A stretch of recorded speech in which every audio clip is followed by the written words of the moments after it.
Prior to his WWE return this past weekend at Extreme Rules, AEW sent feelers to Bray Wyatt during his WWE hiatus. We've got news on what other companies, including AEW, reached out to the former Universal Champion. We're going to talk a little bit about Renee Paquette turning down WWE and possibly debuting with AEW soon. Billy Gunn was absent from the DX reunion last night on Raw, but did WWE consider bringing the AEW star in for that show? We got the ratings for Rampage and Battle of the Bouts last week. AEW announces new partnership with Pro Wrestling Noah. And what is the latest on Jim Ross's future?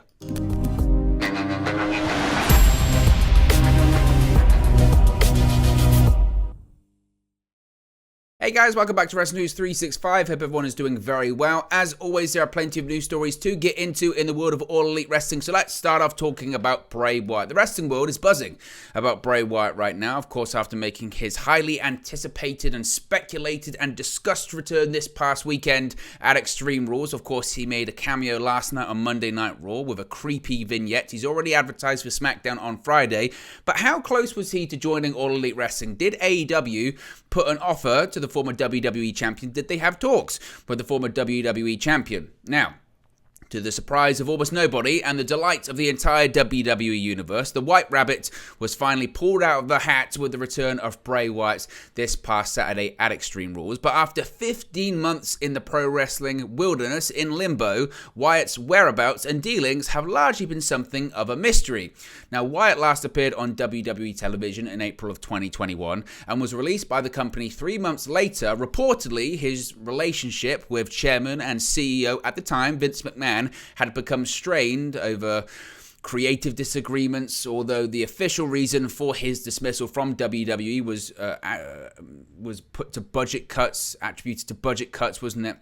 Now, the loss of Wyatt caught many by surprise within the company and outside of the company, considering his popularity, his marketability, his WWE merchandise sales, the fact he was on a big contract as well. But according to Dave Meltzer, writing for Sports Illustrated, Wyatt's exit from WWE sparked interest from rival organizations such as AEW, Impact, and AAA in Mexico too. Obviously, no deals were made with any of those promotions, as Wyatt is now definitively back within the WWE family. But it is fun to think, isn't it, about how Wyatt could have and would have fit into the current AEW landscape, considering multiple big names are currently off of television following that backstage altercation at All Out. Wyatt's presence would have certainly helped AEW fill that void in the moment, with McMahon though now gone from WWE and Paul Triple H Levesque as the creative steering wheel as chief content officer for the company. Wyatt's star is beginning to shine anew, and certainly he's been placed front and center in the company. Now, prior to his return, Levesque praised Wyatt in an interview, saying he was, quote, one of the most crazy creative people I've ever been around, saying how much he loved working with him. And it would appear he's going to enjoy working with him going forward once again. Now, when it comes to AEW, this bit of news that AEW sent feelers out to Bray Wyatt is no surprise because it had been reported in the past. In the immediate aftermath of Bray Wyatt getting released last year, cast your minds back to that moment last year, the expectation was he was probably going to land in AEW, really.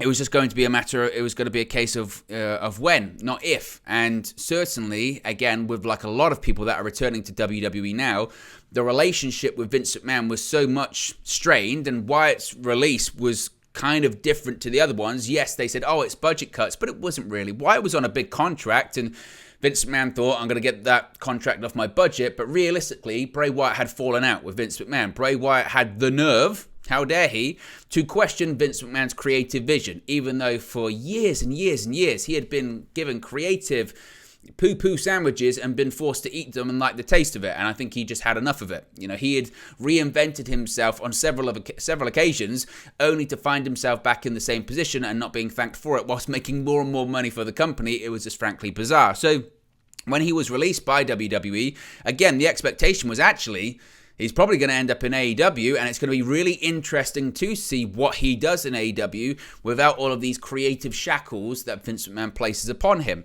Now, as I just mentioned, it did go a little bit quiet for a period of time there because there was lots of things going on. Obviously, he had a 90-day non-compete clause. In addition to that, there was a lot going on in AEW at the time. You had the debuts and signings of your CM Punks, of your Bryan Danielsons, and others, and there was just Adam Cole was another name. So it felt like this momentum was really going to AEW. And frankly, from Bray Wyatt's point of view, why would you get involved and why would you sign with the company during that period of time when you're signing, when your debut is going to get lost in the shuffle, which happened to a lot of other people that were debuting around that period of time. Names that now subsequently actually want out or possibly have asked for their release and maybe not been granted it from AEW. Names like Andrade, names like Malachi Black, even names, that debuted a little bit after that have been somewhat lost in the shuffle, haven't they?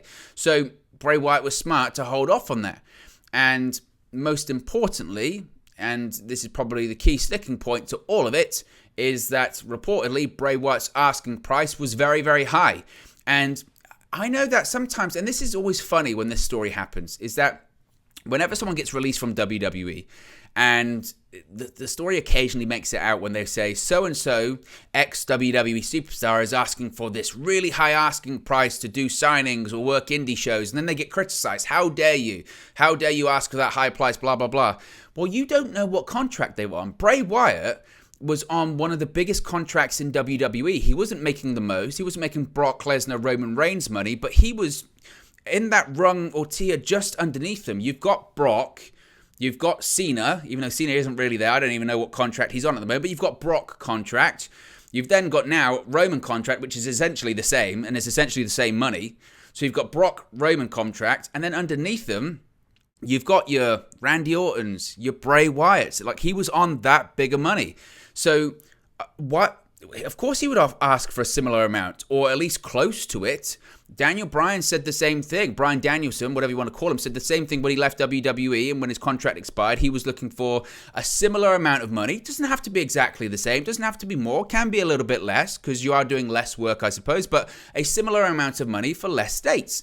And by all accounts, and this was kind of the same, I think, with Johnny Gargano, not so much, but definitely with Bray Wyatt, that the money wasn't there. And AEW had just committed to a lot of big contracts, CM Punk, Bryan Danielson, Adam Cole, etc. Maybe they didn't have it in the budget to get Bray Wyatt, and because of that, he didn't go to AEW. Now, with the atmosphere, the buzz and the discussion and the eyeballs that Bray Wyatt's return has generated already, maybe AEW are thinking, man, we really missed we really missed a beat there. At the same time, you've got all of these stars suspended, and one of your biggest investments, CM Punk, he's not only is he injured, but he's possibly never going to return to the company again because of what happened at All Out. And maybe, I don't know, maybe AEW does look at that and have a bit of a regret. I don't know. I can't answer that one, but that's looking at things in hindsight, and that's very easy to do. So AEW made an offer, and AEW have made offer for a lot of people that end up in WWE or go back to WWE. AEW made an offer for Edge before Edge even went back to WWE. AEW had discussions with him. AEW had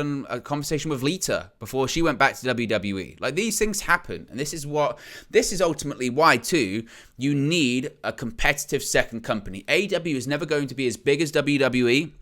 It's never going to have the same amount of viewers as WWE, but it's important to be there because it offers people a place to go to get over. It offers people a place to go to get work. It offers people an alternative, not just fans, but the wrestlers as well. So it's interesting to think, what if? I don't know what could have been and what would have been if Bray Wyatt went to AEW. You can let me know in the comment section below. One person that did turn down WWE and is likely to go to AEW, though, is Renee Paquette. We covered this story a few days ago. Now, of course, ever since Triple H took over his new role in WWE, the on-screen product has drastically changed. New and returning stars seemingly show up every time you turn on the television or watch any of the shows. And now, of course, the commentary teams have got reshuffled quite a bit as well. Jimmy Smith is out. Kathy Kelly is back after departing the company a couple of years ago, among other alterations. But according to several reports, WWE had been looking to bring back another familiar name from the past who turned down the opportunity.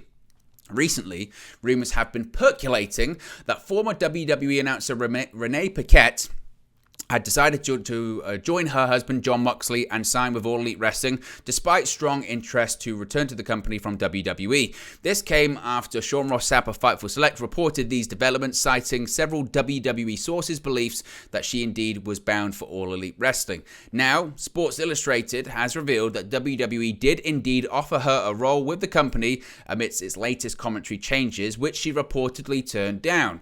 She last worked for WWE in 2020. She's made sporadic sporadic appearances during her time away. Her most recent one was on an A&E network WWE Rivals documentary series.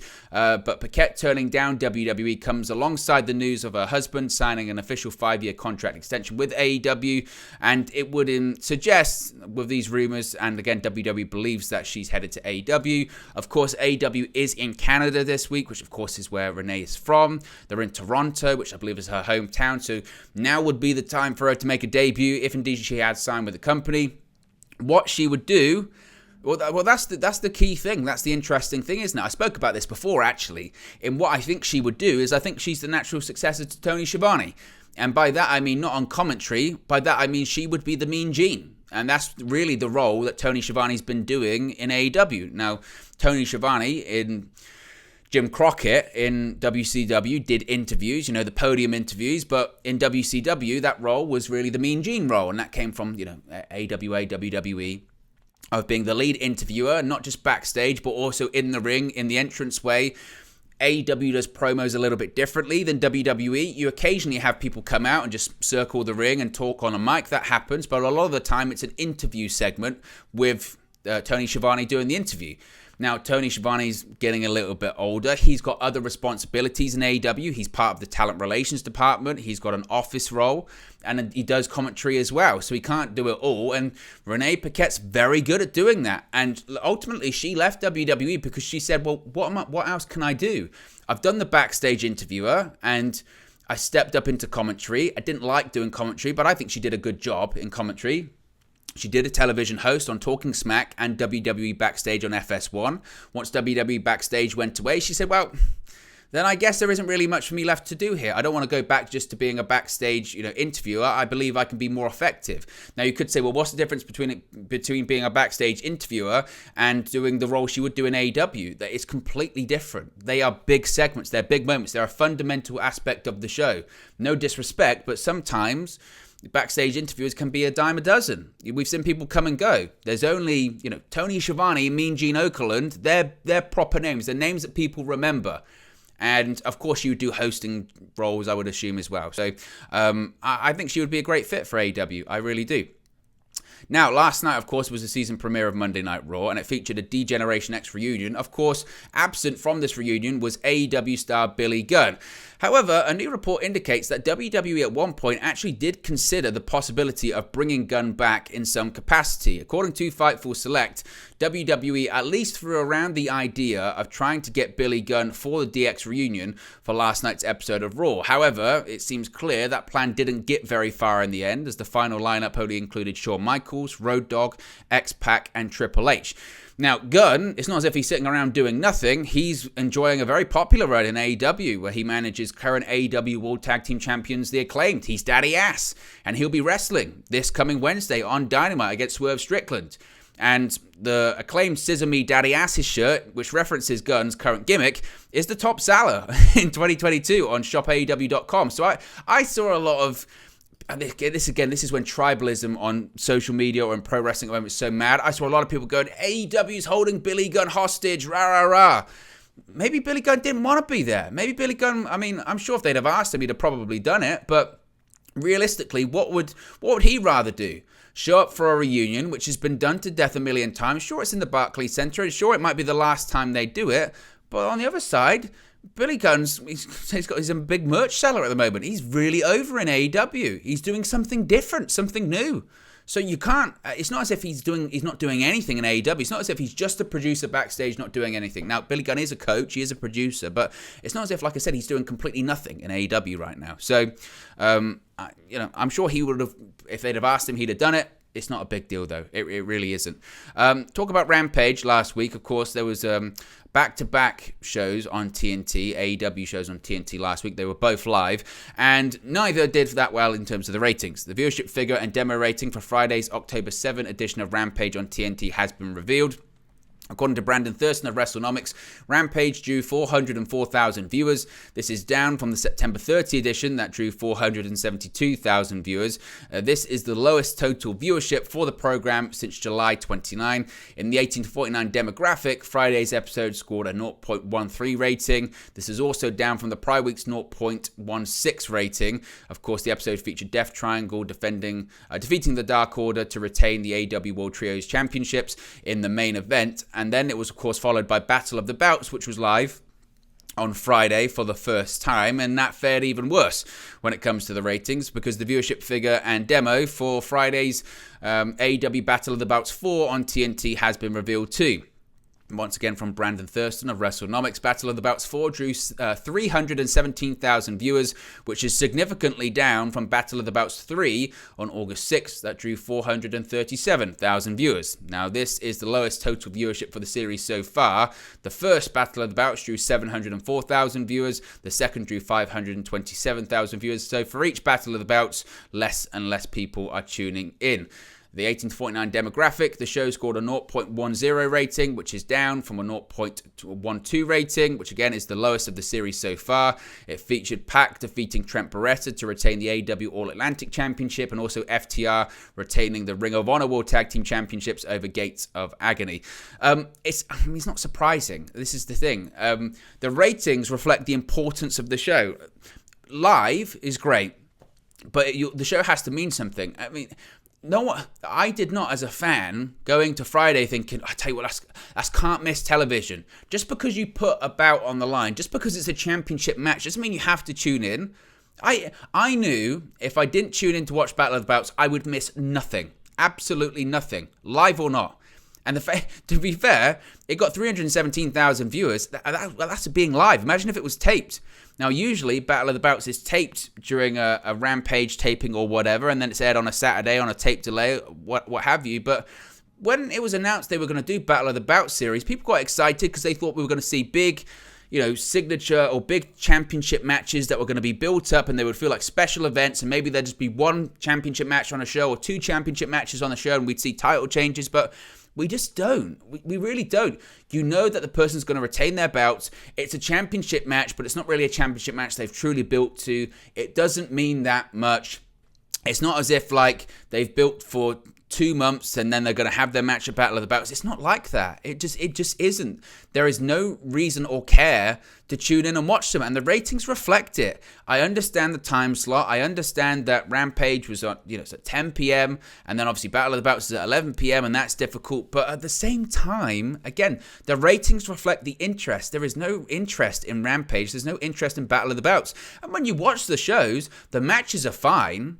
But sometimes good matches aren't enough. There has to be story. And sometimes just, and this is again, sometimes where AEW fans, the diehards on social media get angry because they'll say, yeah, but there was a story.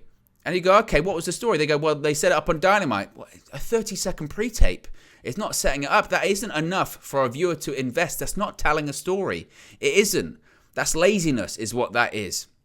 That's trying to push something together just so you can get something on television.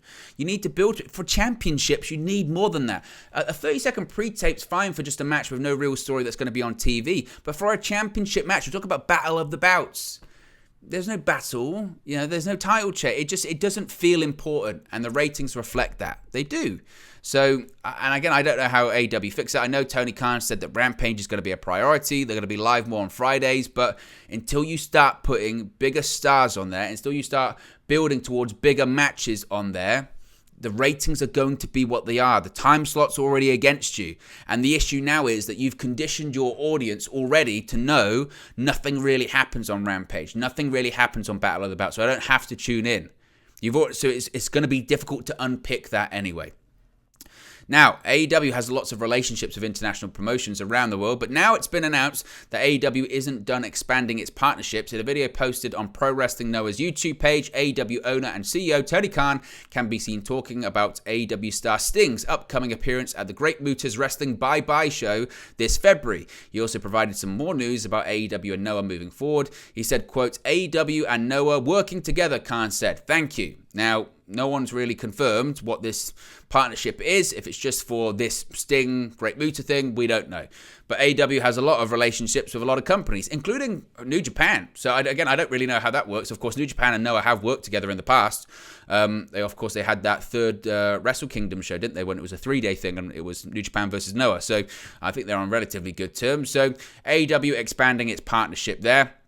Finally, Jim Ross, we spoke about Rampage. Jim Ross has been doing a lot on Rampage recently. Now, Jim Ross has admitted on the latest episode of his Grilling JR podcast that he thinks about retirement all the time. Now, on the latest episode of his podcast, he said that his contract with AEW runs for about another year and change, and I'm looking at finishing that out and then taking it from there.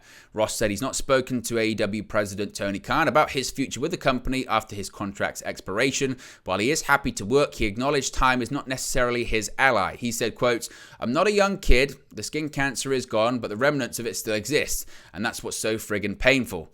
When he said asked about his previous employer, Vince McMahon, he said he has no communication with Vince since the scandal forced him into retirement. He said, quote, "I have not talked to him. We're not boycotting each other. It's just nothing there to talk about. He knows I appreciate him. He knows that I'm very grateful for his help with my career over the years." He also was asked, with all of this chaos going on in talent relations, if he would be interested in picking up a role in talent relations. Jim Ross said, quote, "Not really interested, to be honest with you. I work with a lot of talents. I don't ever go to a TV where I don't have a conversation with the Acclaimed, Wardlow, another one. There's a small list, Darby Allin."